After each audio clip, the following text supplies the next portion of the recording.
So Samsung's Galaxy S21 Ultra is technically not the first Android flagship of 2021. Xiaomi's Mi 11 actually beat this phone to the market by a couple of weeks, and that phone is a very polished device in its own right. But the Galaxy S21 Ultra is the first Android flagship to be widely available, sold worldwide in 2021. And so for most of you guys watching this, this will be your first experience at what to expect from Android in 2021. And after using this phone for a week, let me tell you, man, Samsung has set the bar very high with the S21 Ultra.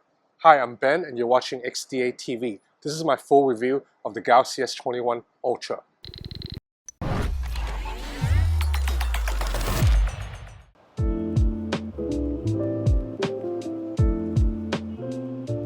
After using this phone for a whole week, I find the in-hand feel to be quite nice. It's slightly too big. It's not as comfortable in the hand as the smaller S21 Plus or the even smaller S21. But as someone who wants a big screen, I'm willing to put up with the slight compromises in comfort. This is a much more comfortable in-hand feel than say the iPhone 12 Pro Max because the phone's a little bit narrower and the sides are not completely flat with sharp corners.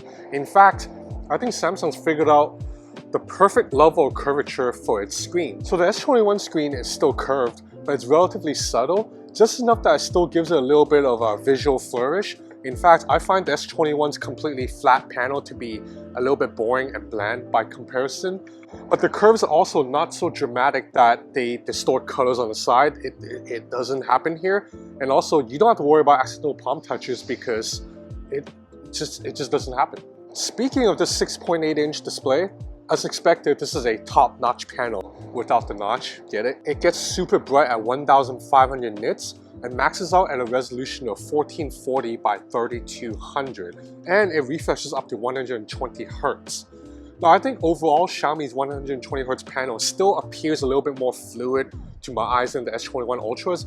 I think it's just because Xiaomi's MIUI software just has more animations crammed into that 120 Hz panel. But still, the screen, everything still moves very smoothly.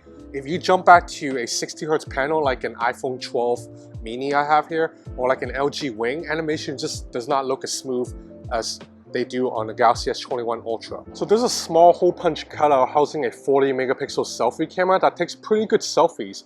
And the in-display fingerprint sensor has been much improved over the last two versions I was using, the S20 Ultra and the Note 20 Ultra. The fingerprint sensor area is now 1.7 times bigger. That means your thumb can find the area a little bit easier. So this model I'm testing is the Snapdragon 888 model with 12 gigs of RAM. You can get up to 16 gigs of RAM if you buy the most expensive 512 gig storage variant, but 12 gigs of RAM is more than good enough. And Snapdragon 888, absolutely no issue whatsoever, whether it's gaming or filming using two different cameras or doing video editing directly on the phone via Power Director. So almost everything about this phone's hardware in terms of construction and components used, it's tip-top. It's like absolute best in the industry. This includes all the little things too. So the Wi-Fi modem in here supports Wi-Fi 6. I believe it's the first phone in the world to support this newest Wi-Fi technology. The Bluetooth in here is Bluetooth 5.2. That's also the newest version. And whether it's a USB connection or the memory, the RAM in here, it's all the latest version possible right now. So you notice that I said almost everything about this hardware is tip-top. That's because I'm a little bit disappointed with the charging speeds. There's a 5000 mAh battery in here, and it only charges with the included cable up to 25 watts or wirelessly at 15 watts. So that means it will still take over an hour to charge the phone from 0 to 100, and it's a little bit slow in my opinion. I'm used to using Xiaomi phones or OnePlus and Oppo phones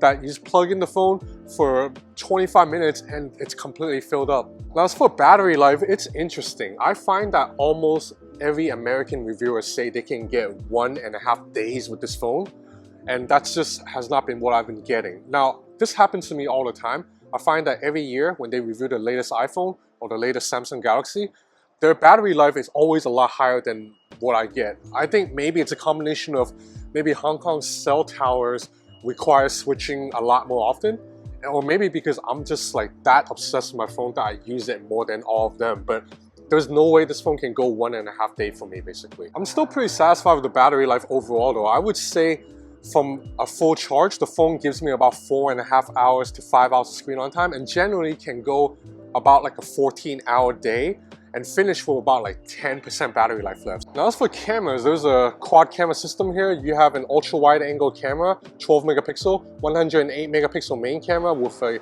really large 1/1.33 inch sensor.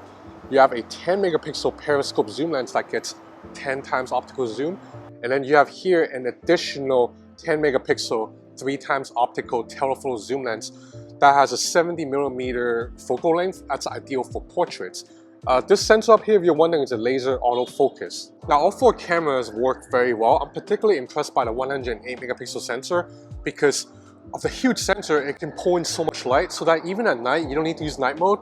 And I really like that natural depth of field that you get just from taking a normal picture because of the large sensor. You don't need to turn on portrait mode. And also this 108 megapixel camera doubles as a macro lens and the results look pretty damn good. Now as for this 10 times periscope zoom lens, it is legit. It is probably the cleanest or second cleanest 10 times zoom pictures I've seen, along with the Huawei P40 Pro Plus, which also has a 10 times zoom lens. So I would say 10 times photo are perfectly sharp and usable for Instagram immediately. I would argue that even 20 times and even 30 times still look really respectable. Like you can still post it on Instagram and not have a photo that looks like it's very messy.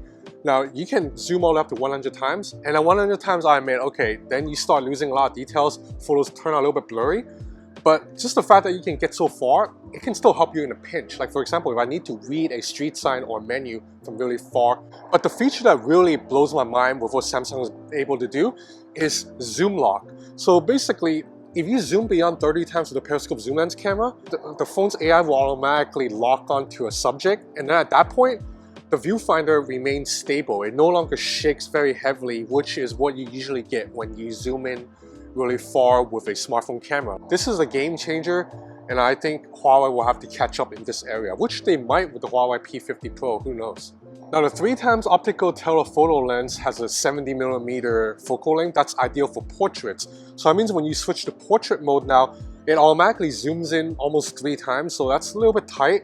You might have to back up a little bit anytime you want to take a portrait of someone sitting across from you, but the results are quite clean, and I find the depth of field to be relatively convincing. Portraits overall are pretty solid. Video performance is very good during the day. You have all these extra features like recording 4K 60 with every camera, or you can record up to 8K resolution with the main camera, and just stabilization, it's very good during the day, and as well as dynamic range. Like you can see if I shift between bright lights and dimmer areas, the phone adjusts itself quite well. Now at night, stabilization takes a slight hit. You get a little bit more of that micro jitter shakiness that has plagued Android phones for many years. In terms of nighttime videos, the iPhone 12 Pro Max still beats the S21 Ultra by a little bit. If I do have to complain about the camera, it's that zooming in and out when you're switching between lenses is still a very janky experience. So let's see, if I'm gonna go into 10x, I jump back out to 1. You see, it's just not a smooth transition. There's a little bit of a, with an iPhone zooming, it's really fluid. Like you can zoom in and out like that without any issues. Now the software here is mostly fine. This phone runs on Android 11 with Samsung's One UI 3.1 on top. One UI is mostly clean and very attractive looking now, much better than TouchWiz of years past. I don't like that you still have to cycle horizontally to go through the app tray instead of up and down like how Google does it. But for the most part, I'm fine with One UI 3.1, except some of Samsung's additional bloat software. So out of the box, the phone tries to get you to use Samsung Pay. And the way to trigger Samsung Pay is to swipe up from the bottom of the screen. So needless to say, this gesture for Samsung Pay is really annoying, and I turn it off immediately. So in my opinion, the Galaxy S21 Ultra is the apex slapped smartphone right now. This is the most well-rounded device. There isn't a single major flaw with this phone. It does everything at nearly the best that a slap smartphone can do right now. However, I do think for $1,200, the S21 Ultra is still a little bit expensive because the Xiaomi Mi 11, which I mentioned earlier, sells in China for just about $650, so it's almost half the price. And the Xiaomi Mi 11 screen is probably almost as good, maybe like 99% as good as this screen. It runs on the same processor. And the main camera is probably just as good as the main camera here too. It's also a 108 megapixel sensor. Where the S21 Ultra beats the Xiaomi Mi 11, it's focal length. That phone doesn't have a zoom lens at all, so this phone can zoom much better. But I'm pretty sure Xiaomi is going to release a Mi 11 Pro sometime in the next month, and that phone will have a zoom lens too. And yeah, it'll be a little bit more expensive, but it's still going to be cheaper than this phone. So I can't say this is the best value, but if you have the money to spend and you want the best possible phone, this is still it right now. Plus, there are also a lot of additional Samsung features that people might enjoy. Like for example, I really like that if you have the Galaxy Buds Pro or the Galaxy Buds Live, you can connect to your Samsung Galaxy S21 Ultra and record videos using the earbuds as your wireless mic, and it actually works quite well. I also like Samsung DeX. You can connect this wirelessly to a smart TV or a monitor, or plug in via USB-C and have a whole desktop experience. Oh, and I forgot to mention, this phone also supports S Pen. You have to buy it separately, so I honestly, personally, I don't think it's worth it because I don't think a stylus is that necessary. But if you do need to jot notes often, or you like to sketch, you can just pick up an S Pen, and this phone offers you another usage experience that like an iPhone or Xiaomi Mi 11 does not. So there's definitely a heck lot to like with the Galaxy S21 Ultra. So anyway, that's about it for this review of the Galaxy S21 Ultra. This is the Apex slab smartphone right now. Thanks for watching. If you want more content like this, please subscribe to XDA TV on YouTube and visit xdadevelopers.com to get all the latest news on not just this phone, but every phone out there. Thanks for watching.